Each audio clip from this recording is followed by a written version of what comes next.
প্রকৃতির মাঝে হেঁটে চলা। একটা ক্যানেলের পাশ দিয়ে হেঁটে চলছি, সামনের দিকে যাচ্ছি।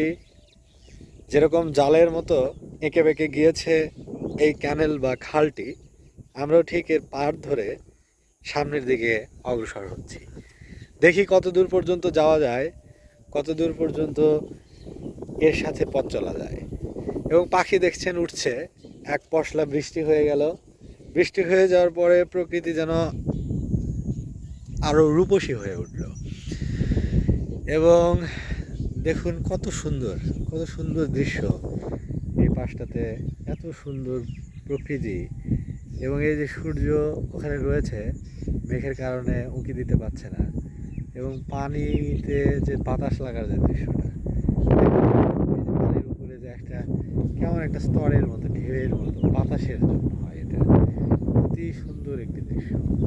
সাধারণত মেঘাচ্ছন্ন আকাশে জলাশয়ের পাশে বসে থাকা, এই দমকা এবং ঠান্ডা হিমেল, শীতল বাতাস অনুভব করা, এটা যখন অনুভূত হয় তখন এই অনুভূতি আসলে অভিজ্ঞতা করার ব্যাপার, এইটা পর্যবেক্ষণ করার ব্যাপার এবং অনুভব করার ব্যাপার।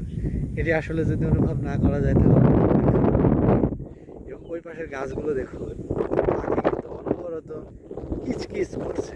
পাখির একটা কিচকিচ আওয়াজ চলতে হচ্ছে, চার্পিং সাউন্ড বা twittering sound that is hard from here, from the other side of the canal. এপাশ থেকে শোনা যাচ্ছে।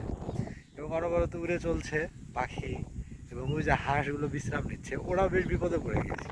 অনেক দূর থেকে এখানে চড়তে এসেছে, কিন্তু হঠাৎ করে বৃষ্টি হওয়ার কারণে ওরাও একটু দিক বেদিক শূন্য হয়ে গিয়েছিল।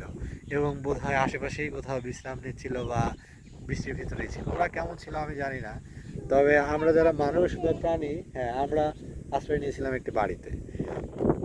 সো মামা, বৃষ্টির পরে তোমার কেমন লাগছে? হঠাৎ করে যে যখন বৃষ্টি শুরু হলো তখন আমরা তো আটকে গেলাম, এবং আমরা ওখানে একটা বাড়িতে আশ্রয় নিলাম।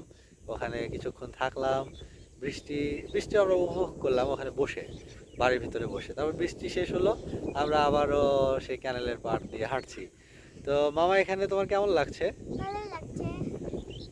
আমরা আরো একটু সামনে আগাই, আর একটু সামনে ঘুরে দেখি, চলো।